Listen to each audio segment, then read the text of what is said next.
चर्चा की है, कहानी के प्रकारों के बारे में भी चर्चा की है। तो ये जो कहानी है वो हिंदी साहित्य में शुरुआती दौर से लेकर आज तक उसने बहुत विकसित प्रगति की है। और शुरुआती दौर में जिस प्रकार से कहानी लिखी जाती थी, इसके बाद धीरे धीरे जयशंकर प्रसाद, प्रेमचंद जी और धीरे धीरे वो विकसित होती गई। और बाद में स्वतंत्रता के पश्चात तो कहानी जो है वो विस्तृत रूप धारण करती है।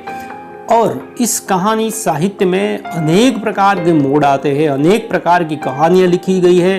जिस प्रकार से सामाजिक कहानी, तो फिर प्रगतिवादी कहानी, मनोवैज्ञानिक कहानी, ऐसे ऐतिहासिक कहानी, ऐसी अनेक प्रकार की कहानियाँ जो है वो लिखी गई है। तो कुछ बातें ऐसी होती है, मैं जो जिस कहानी की आज बात करने वाला हूँ उस कहानी के बारे में बात करूँ इससे पहले मैं आपसे कुछ और बात कहूँगा, क्योंकि कुछ बातें ऐसी होती है जो हमारे मन में घर करके बैठ जाती है और वो बातें हमेशा हमें एक डर बनाए रखती है मन में। एक छोटा सा गांव था और गांव में एक बड़ा पेड़ था। फिर वहाँ पर कुछ लोग बैठे थे, रात के 10 बजे होंगे। एक भाई जो है वो वहाँ पर आते हैं चलते चलते। तो किसी ने पूछा कि आप उस स्मशान वाले रास्ते से आए हैं? तो उसने कहा हाँ। तो उसने कहा कि वहाँ पर आपको डर नहीं लगा? तो कि नहीं। तो फिर उसने कहा कि वहाँ तो 2 भूत रहते हैं।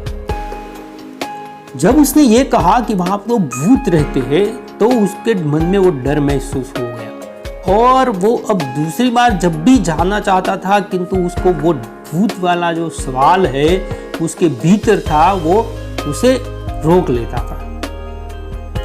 वैसा ही दूसरी बात अगर मैं बताऊं तो एक गांव था, उसमें एक चाचा जी थे, वो डरते नहीं थे। तो लोगों ने कहा कि भूत होते हैं, तो वो कहते हैं कि भूत कैसा कुछ रहता ही नहीं है।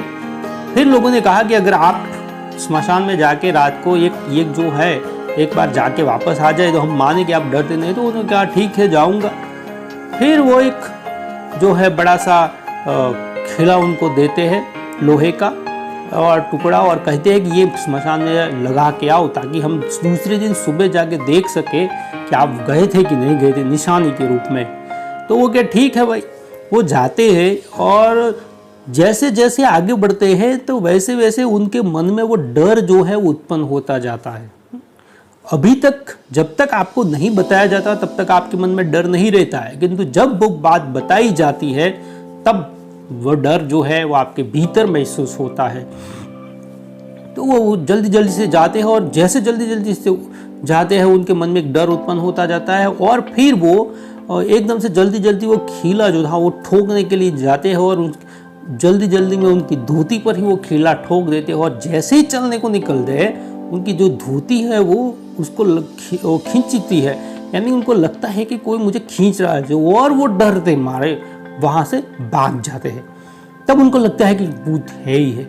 सुबह देखते हैं तब पता चलता है कि ऐसा कुछ नहीं, ये तो उनकी धोती में ये लग गया था इसीलिए वो फट गई। ठीक है, तो ऐसी जो बातें हैं वो मन में जो है वो घर करके बैठ जाती है। तो ऐसे मन के भावों को जो अचेतन मन में हमारे भीतर जो डर होता है, उस डर के मारे हम जो है वो किस प्रकार से कुछ करने से रुक जाते हैं। तो ऐसी भावनाएं जो मन में होती है, ऐसी भावनाओं को विषय वस्तु बनाकर, ऐसी बातों को विषय वस्तु बनाकर हिंदी साहित्य में बहुत साहित्य लिखा गया है। इसमें से मनोवैज्ञानिक कहानियां जिसे हम कहते हैं, जिसके मन की जो भाव है यानी कि अचेतन मन में पड़ी हुई जो बातें हैं उनको लेकर जो कहानियां लिखी जाती है वह मनोवैज्ञानिक कहानियां हैं।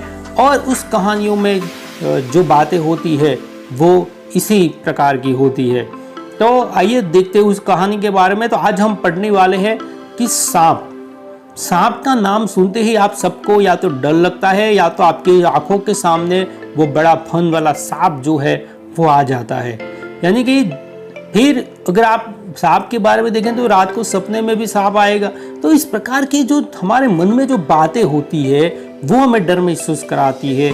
तो ऐसा ही एक सांप कहानी जो है जिसके लेखक है कमलेश्वर जो है उनकी जो विषय वस्तु, उनकी शैली जो है वो भिन्न होती है, विस्तृत और अच्छी होती है। तो आइए देखते हैं उनकी कहानी के बारे में। तो ये जो कहानी है वो एक मनोविश्लेषणात्मक कहानी है और अचेतन मन में पड़ा हुआ जो किसी वस्तु का डर जो है वो मनुष्य को अस्वाभाविक उद्विग्न बना देता है।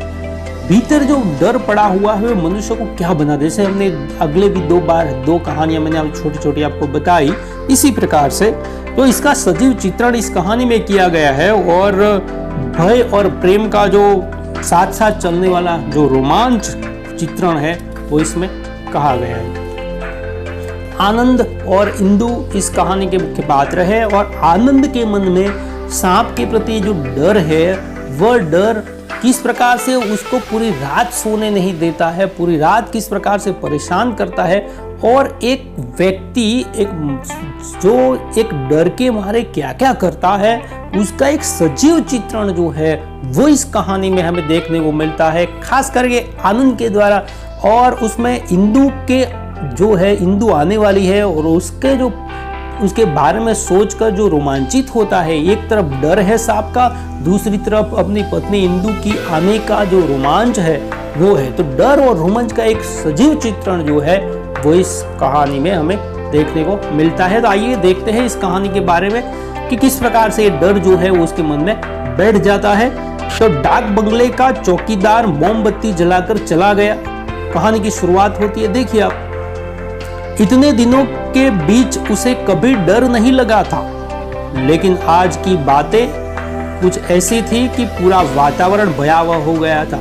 कई बार हमें लगता है कि ज्यादा जो डर है वो तो वातावरण पैदा करता है, ठीक है, कि ऐसा वातावरण आप उत्पन्न कर देंगे तो डर जो है वो अपने आप उभर कर बाहर आ जाता है, ठीक है। कई जगह पर कुछ, जैसे हमने कहा कि कई जगह ऐसी जो जगह होती है उसके बारे में ऐसी मान्यताएं होती है कि वहां पर जाते हैं तो ऐसा होता है, तो एक डर महसूस करते हैं और अगर वो कोई भूल से भी ऐसा कर लेता है तो उसके मन में वो डर तो रहता ही हो और उसी डर के कारण कुछ न कुछ ऐसा होता है जो वो कल्पना करता है और इसी के कारण वो मान्यता जो है वो और दृढ़ होती जाती है। तो ऐसा ही है।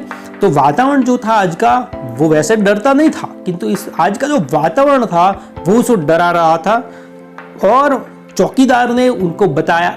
चौकीदार आता है, डाक बंगला जो है वहां पर जो आनंद है वो रहता है और चौकीदार आता है, वो कहता है कि साहब, बरसात में जंगली जानवरों का डर नहीं है, वैसे इस जंगल में चीता, तेंदुआ और भालुओं का डर है, पर आजकल उन्हें सब जगह पानी पीने को मिल जाता है, इसीलिए इधर झरने पर आने की जरूरत नहीं पड़ती।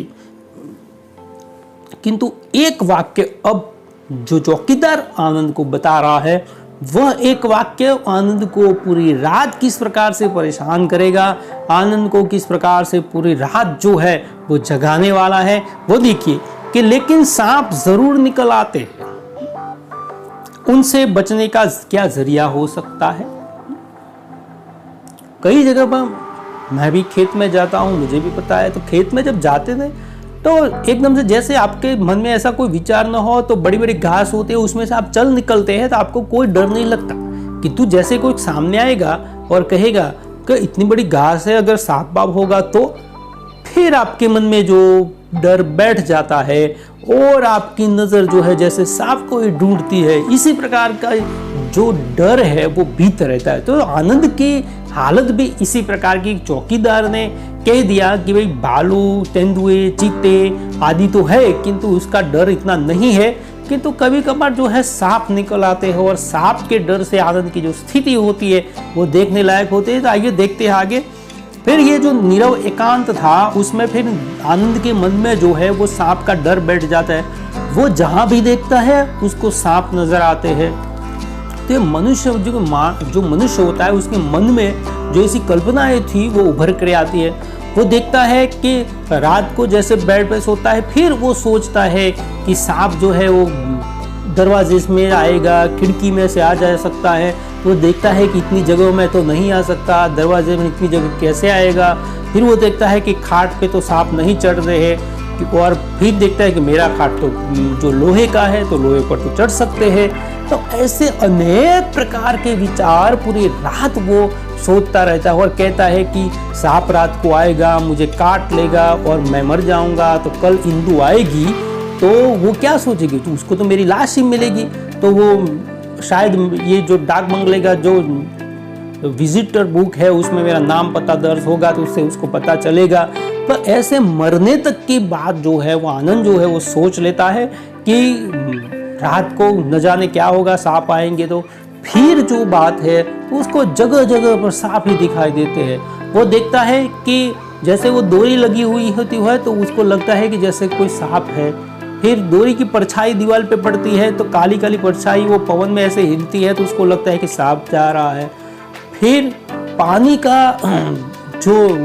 पानी जो है उसको दरवाजे में से भीतर आता है, तो पानी जैसे ही भीतर आता है वो पानी जिस प्रकार से चलता है उसको लगता है कि सांप आया, एकदम से कूद के खड़ा हो जाता है कि सांप आया इस प्रकार से। तो फिर वो देखता है मोमबत्ती लगाकर, दो मोमबत्तियां लगाता है, कितना सारा सोचता है कि क्या किया जाए। ठीक है, तो इस प्रकार की उसकी जो स्थिति है, वो मानसिक स्थिति है, वो इस प्रकार की रहती है और रात भर उसको नींद नहीं आ रही है। एक तरफ तो उसको ये कल जो है वो इंदु आने वाली है, उसके विचार उसको रोमांचित कर रहे हैं। वो एक तरफ तो ये सोच रहा है कि कल इंदु आएगी तो वो क्या क्या करेगा। कहता है कि मैं झरने पर ले जाऊंगा, मैं उसको पहाड़ियाँ दिखाऊंगा, मैं प्राकृतिक वातावरण दिखाऊंगा। एक तरफ ये सोच रहा है कि अगर सांप आएगा वो मुझे मार देगा तो क्या होगा मेरे जीवन का। ये सारी जो बातें हैं वो इस कहानी में कमलेश्वर जी ने आनंद के माध्यम से हमें बताई है। फिर उसको सामने की जो चट्टानें हैं, बड़ी बड़ी चट्टानें हैं, वो भी उसको सांप की तरह लगती है। ठीक है, जिस प्रकार से पहाड़ है तो पहाड़ ऐसे उबड़ खाबड़ होते हैं तो उसको लगता है कि जैसे बड़े बड़ा सांप पड़ा हुआ है। बादलों की ओर ऊपर देखता है तो काले काले बादलों में भी उसको सांप के आकार नजर आते हैं। तो इस प्रकार के जहां भी वो देखता है वहां पर उसको सांप नजर आते हैं। कमरे में वो रात भर सोता नहीं है और इस प्रकार से सुबह हो जाती है, इंदु आ जाती है और वो इंदु जो है वो आती है, उसको लेने के लिए जाता है। तो रास्ते में अभी उसको पूरी रात जो सांप के बारे में सोच रहा था तो रास्ते में उसको एक मरा हुआ सांप दिखाई देता है। एकदम से चौंक जाता है और जैसे उसको हार्ट अटैक आ जाए इस प्रकार की स्थिति होती है और फिर एकदम से चौंकते हुए वो कहता है कि सांप। तो उसको लगा फिर कि तो मरा हुआ सांप है। फिर उसको लगता है कि इंदु देख लेगी तो क्या होगा, उसके बारे में सब सारी बातें जो है वो सोचता है। फिर इंदु जो है वो आ जाती है। दोनों जो है जैसी कल्पनाएं की थी वैसी जगहों पर वो घूमते हैं फिरते हैं और धीरे धीरे सभी जगहों पर घूमते फिरते पहाड़ों पर, झरनों पर। और फिर देखिए कि क्या होता है कि इंदु एकदम से उसको कहती है कि कितनी बड़ी घास है आनंद, अगर सांप बाप होगा तो भी पता नहीं चलता। तो एकदम से वो डर जाता है। फिर वो रात वाली कहानी, रात वाली बातें उसको याद आ जाती है। तो ये जो सारी बातें हैं फिर घबराहट उसके मन में आ जाती है, जैसे कि सांप वह एकदम से चीख पड़ा। इंदु घबरा कर उठ खड़ी हुई और एक प्रकार से उसके मन में यही बात है। फिर झरने के पास जाता है तो अब तो उसको सांप ही दिखाई देते हैं। जो फैन निकलता है उसी में उसको जैसे सफेद सांप एकदम से धरती में से निकल आते हो ऐसा उसको महसूस होता है। तो सारी बातें जो है यहाँ पर हमें देखने को मिलती है। और फिर वो उसके इंदु का कंधे का सहारा लेकर वो उसकी गोद में बैठे हुए होते हैं और एकदम से इंदु की जो पीन होती है उसको लग जाती है और एकदम से वो उछल के खड़ा हो जाता है और कहता है कि सांप।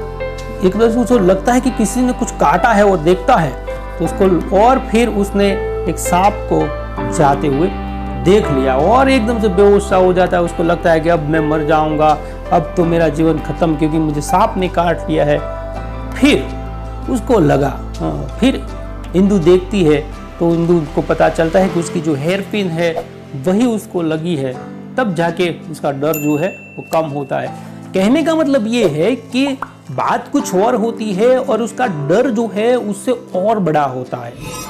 छोटी बात का अगर आप उसको मन पे लेते हैं वो तो डर के बारे में सोचते सोचते वो बात इतनी बड़ी हो जाती है कि वो डर का माहौल, पूरा वातावरण जो है वो आपको इस प्रकार से डर का माहौल बना के देता है और आप जो है वो डरने लगते हैं। तो ये एक मनोवैज्ञानिक कहानी है। प्रेम और डर का जो रोमांच है, ये वातावरण जो है, वो कमलेश्वर जी ने इस कहानी में बताया है। तो एक छोटा सा प्रयास था मेरा इस कहानी के माध्यम से आपके भीतर जो डर है वो उसको निकालने का, यानी कि जो भीतर हमारे मन में ऐसी कई बातें होती है जिसका डर भीतर ही भीतर हमें खाई जाता है। तो ऐसे बातों से आगे बढ़ना चाहिए और साथ साथ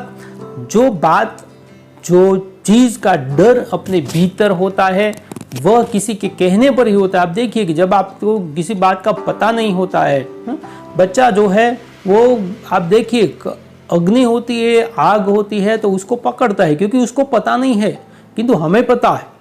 तो जब पता होता है तब डर ज़्यादा लगता है। ठीक है, तो इस प्रकार की जो मनोवैज्ञानिक कहानियां हैं, यानी कि मनोवैज्ञानिक जो कहानी है, अचेतन मन में पड़े हुए डर किस प्रकार से व्यक्ति को परेशान करते हैं, उस डर का जो चित्रण है, सजीव चित्रण जो है, वो आनंद और इंदु के माध्यम से, खास करके आनंद के माध्यम से लेखक कमलेश्वर जी ने इस कहानी में प्रस्तुत किया है। तो इस कहानी के माध्यम से हम यही बात को सीखते हैं। तो आप सभी का बहुत बहुत धन्यवाद कहानी को सुनने के लिए। Thank you.